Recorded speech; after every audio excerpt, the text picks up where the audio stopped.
Ya, kembali lagi dengan Outlook untuk Gold. Senang sekali untuk menjumpai Anda, tapi perkenankan saya untuk menyampaikan sesuatu terlebih dulu terkait untuk mengingatkan risk disclosure. Jadi setiap apa yang kami tayangkan dan setiap apa yang kami share ini hanya sifatnya adalah rekomendasi yang tidak mengikat. Pastikan Anda memahami betul-betul risk disclosure dan juga disclaimer on dalam video ini, lalu kemudian juga dalam beberapa suggestion yang sempat kami buat ataupun yang memang sering kami buat.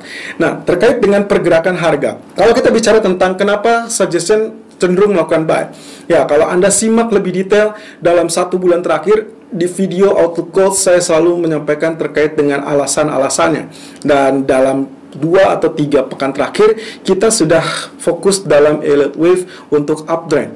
Itu sebabnya saya selalu menyarankan untuk medium term mencari area buy on dip.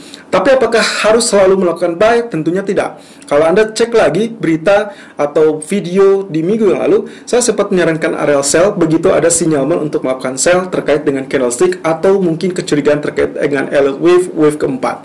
Nah, Anda bisa cek kembali dan ternyata wave keempat sudah didapatkan. Itulah sebabnya saya melihat tidak ada alasan kembali untuk melakukan zona sell jauh lebih dalam, walaupun kita harus tetap berhati-hati terkait dengan area-area support tertentu. Itulah sebabnya dalam video pun saya sempat atau selalu menggunakan area stop loss, lalu kemudian kalau kita kaitkan dengan data ekonomi maka harus ada alternatif lain. Dan secara kebetulan pula kalau kita kaitkan dengan data CPI yang rilis tadi malam, itu berarti kita korelasikan dengan 2 data CPI terakhir di 2 bulan secara beruntun, di mana data selalu menunjukkan area lebih tinggi dari ekspektasi, dan tadi malam itu adalah kali kedua secara beruntun dengan rilis data di angka 5% versus ekspektasi 4,7%. Artinya apa?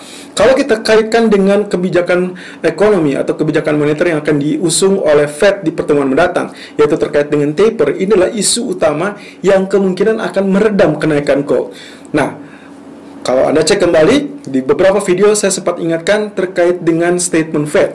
Kalau Fed belum memunculkan terkait dengan keputusan resmi terkait dengan taper, maka apapun bisa terjadi, bahkan yang kecenderungannya adalah terjadi kenaikan untuk gold.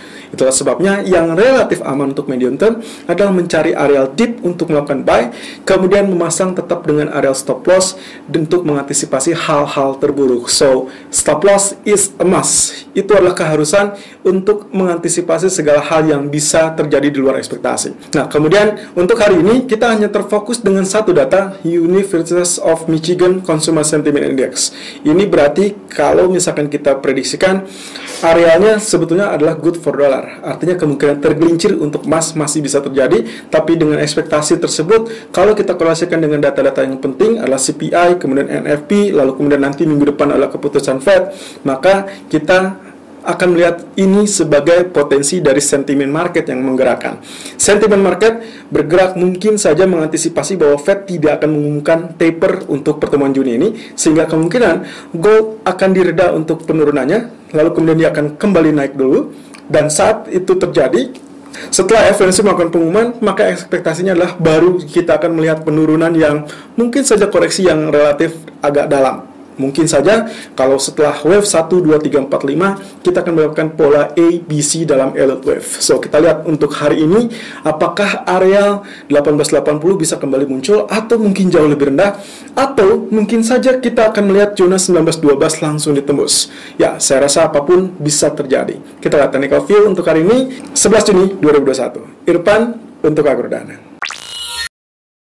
Channel Outlook 11 Juni 2021 jam 11:17 waktu Indonesia bagian Barat. Kembali dengan Outlook dari DXY, kemudian juga Treasury Yield. Apa yang akan terjadi untuk hari ini after CPI dirilis tadi malam yang cukup kuat, ternyata bukan memperkuat dari US dollar ataupun Treasury Yield, malah terjadi penurunan atau pelemahan. Dan kita lihat di sini, kalau dari sisi weekly chart, saya tetap mengingatkan kepada Anda, apapun bisa terjadi dari grafik ini, karena kemungkinan potensinya harusnya akan terjadi reversal. Secara theoretically, yes, seperti itu.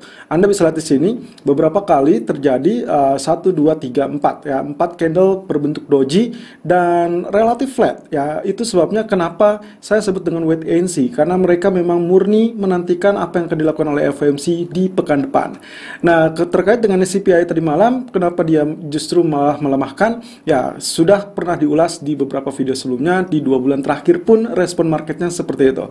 Oke, ini adalah wave kelimanya yang kita masih nantikan, tapi ada kemungkinan juga gagal.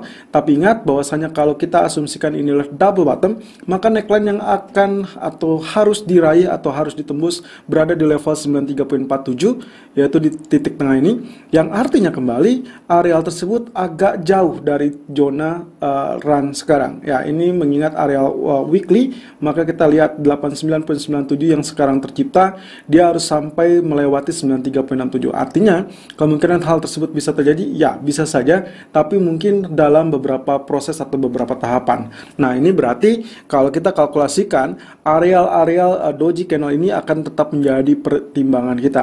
Nah, tapi kalau misalkan ternyata dia turun kembali dan bahkan berhasil melewati level terendah yang pernah tercipta di tanggal 4 Januari 2021, itu adalah di 89.209, kembali juga saya ingatkan bahwasannya inilah yang kita nantikan untuk proses pelemahan lanjutan. Ingat bahwasannya daily chart untuk gold kita memiliki uptrend Elliott wave, sementara DXY weekly chart kita memiliki potential wave kelima atau Elliott wave untuk downtrend. Nah, kemudian kalau kita perhatikan dari pergerakan tadi malam, kita lihat dari grafik daily chartnya saja, potensi pergerakannya nampak dari candlestick, ya ini yang beberapa waktu silam juga tetap berada di teritori yang sama, jadi almost tidak bergerak sama sekali. Lalu kemudian kita akan tinggal lihat ya, spike yang tertinggi terakhir itu terjadi di minggu yang lalu, kemudian dia mengalami penurunan kembali. Nah, hati-hati, zona ini kalau misalkan sampai tergelincir di bawah zona garis 89.60, maka kita akan melihat potensi penurunan atau pelemahan US dollar lebih lanjut lagi. Nah, ini kita akan gunakan sampai nanti minggu depan.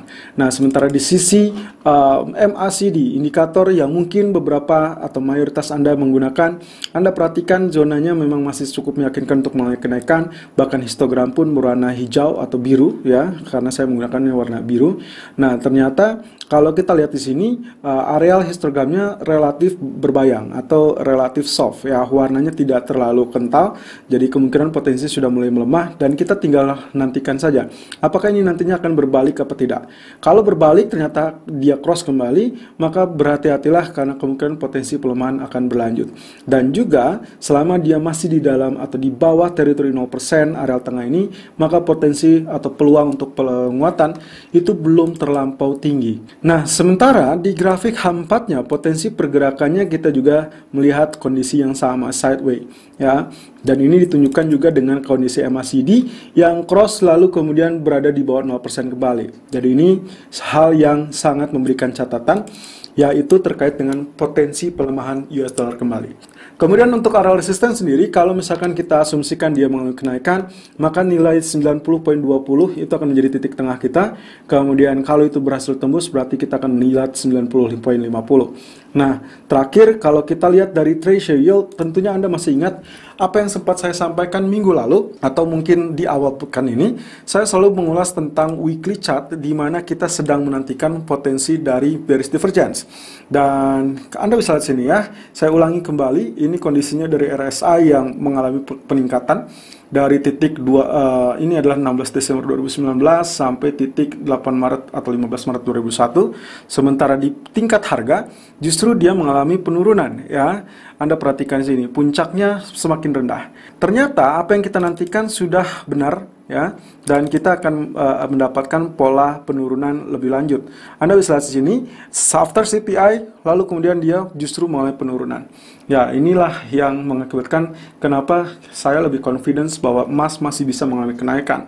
Terkait dengan hal tersebut, kalau kita lihat dari potensi pergerakan weekly, juga MACD-nya sudah mengalami cross di sini dan histogram sudah berwarna merah. Tapi juga warning bagi saya atau bagi kita semua adalah terkait dengan pelemahan ini atau penurunan ini masih berada di atas 0%. Jadi apapun bisa terjadi, misalkan dia kembali seperti ini ya, berbalik lagi ke atas, itu bisa sangat-sangat krusial. Jadi kita masih tetap nantikan walaupun sinyalemen awalnya sudah ada, tapi dengan bantuan dari bearish divergence dengan sinyalemen dari MACD, maka korelasinya akan sangat berimbang. Technical View Gold 11 Juni 2021 jam 11.26 menit waktu Indonesia bagian Barat. High 1900.70 dan low 1897.10. Running price tersendat di area 1899.40. Oke, pertanyaannya apa yang akan kita lakukan untuk hari ini? Tentunya kalau Anda simak secara bertahap, secara konsisten apa yang sempat saya uraikan sejak bulan lalu, yaitu terkait dengan Elliott Wave, dan kita sudah sempat mengatakan yang kita nantikan adalah pola kelanjutan dari wave kelima. Yang mana artinya secara medium term saya tetap akan menyarankan Anda untuk mencari area buy on dip. Itulah sebabnya kenapa kami sarankan setiap penurunan itu adalah kesempatan. Tapi kami juga mengingatkan setiap intraday-nya Anda masih bisa melakukan sell, tapi dengan catatan pula gunakan dengan bijak, atau dalam hal ini gunakan SL yang cukup ketat. Baik itu untuk area buy ataupun area sell, terutama untuk intraday Anda tetap harus menggunakan SL yang tetap ketat. Nah, terkait hal tersebut kita ulangi lagi. Ini adalah wave 1, wave kedua, wave ketiga, wave keempat di 2 minggu lalu atau minggu yang lalu tepatnya. Ya, ini adalah terjadi sebelum NFP, di mana rilis data NFP-nya juga sedikit meleset di hari Jumat, tapi di hari Kamisnya memang dia sempat tergelincir sampai 1855.70. Nah, disitulah area di mana kita sempat menandai bahwa ini kemungkinan akan terjadi wave keempat. Dan beberapa minggu yang lalu juga terkatung-katung di zona 1912, 1916, atau bahkan 1910. Tapi akhirnya dia meluncur dengan sangat keras, dilanjutkan dengan penurunan di hari Kamisnya, tapi di hari Jumat dia relatif rebound. Nah, lalu kemudian terjadi atau muncul kembali dengan gangguan candlestick seperti ini, dan dia mengalami penurunan. Bahkan kemarin pun CPI dia mengalami penurunan terlebih dulu.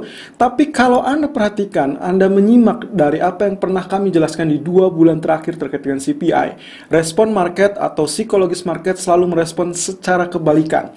Hal ini bisa dilihat dari pergerakan sebelum rilis data. Dan Anda perhatikan kemarin, dari sejak sesi Eropa kurang lebih di jam 3 sore hari, dia mengalami tergelincir penurunan sampai zona 18, inilah 69.60.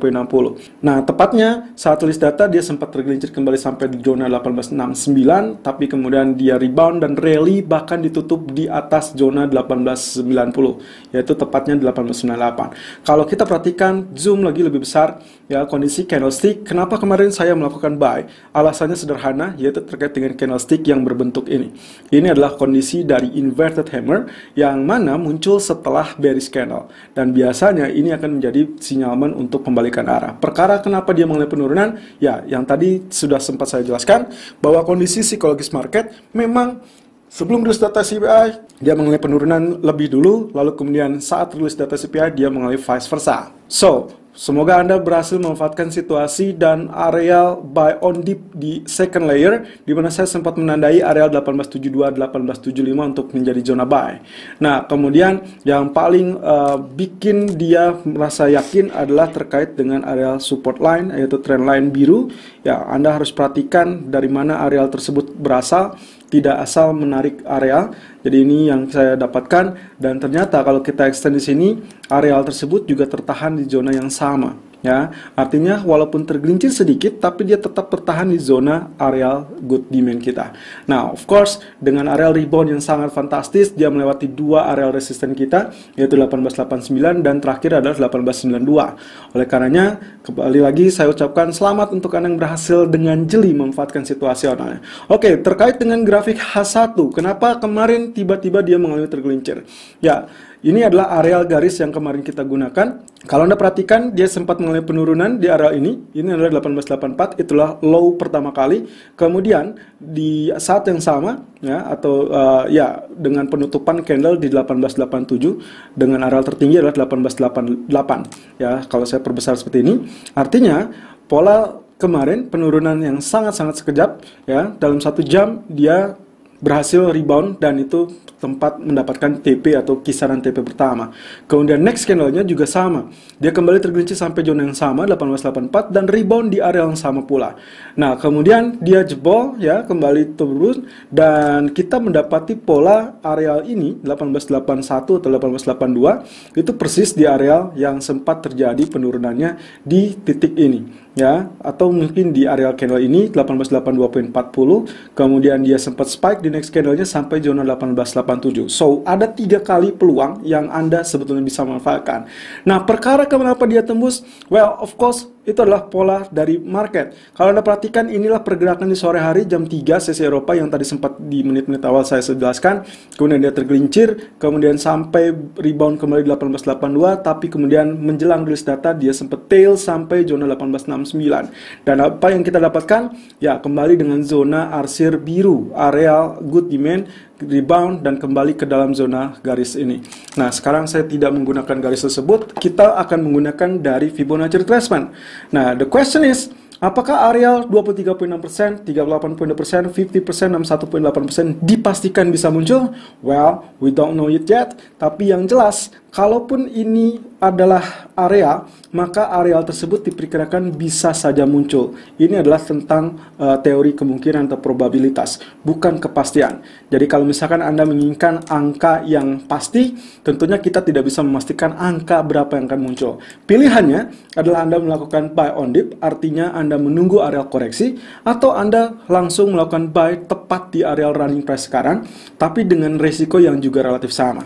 Artinya, mau Anda melakukan wait and see ataupun Anda melakukan eksekusi secara langsung, tetap ada risiko. Itu sebabnya disclaimer, risk disclosure, dan juga risk management ataupun stop loss yang paling mudah adalah yang paling bisa Anda gunakan. Sehingga area Fibonacci retracement ini digunakan sebagai perkirakan. Dan kalau misalkan kita merujuk kepada area 38.2%, 50%, 61.8% yang kami tandai, itu adalah merujuk kepada teorinya. Ini adalah golden ratio atau golden area, di mana area tersebut bisa menjadi area dip yang cukup bagus. Tapi dengan catatan pula, Anda cukup memilih salah satu dari zona tersebut. Nah, untuk singkatnya, saya memilih area yang terdekat saja, kurang lebih berada di zona 1888. Tentunya, kalau misalkan nantinya ada di 1884 atau 1881, atau mungkin saja 1876, well, selama dia masih dalam kategori dip di area correction ini, maka kemungkinan potensi retrace-nya masih bisa terjadi. So, untuk hari ini, saya masih tetap akan melakukan buy on dip di kisaran 1888 ataupun 1890, dengan pertimbangan areal ini yang terdekat dan diasumsikan sebagai zona yang relatif low risk, ya, walaupun bukan yang sangat-sangat nol atau zero risk, karena tidak akan ada seperti itu. Target pertamanya akan berada di pantulan dan 1895 saya rasa yang paling dekat, kemudian target kedua adalah 1901.50. Sementara alternatif lain, Anda bisa juga memastikan terlebih dulu kalau misalkan dia berhasil tembus zona 1902 atau 1900. Anda bisa lihat di sini tailnya, ini adalah yang bisa Anda menjadikan pilihan. Kalau zona ini bisa ditembus, Anda bisa follow buy, tapi pastikan benar-benar ditembus.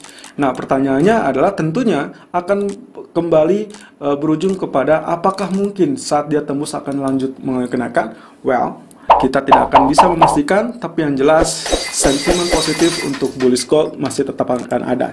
Selalu gunakan stop loss dan risk management sesuai dengan equity dan strategi trading Anda. Irfan untuk Agrodana.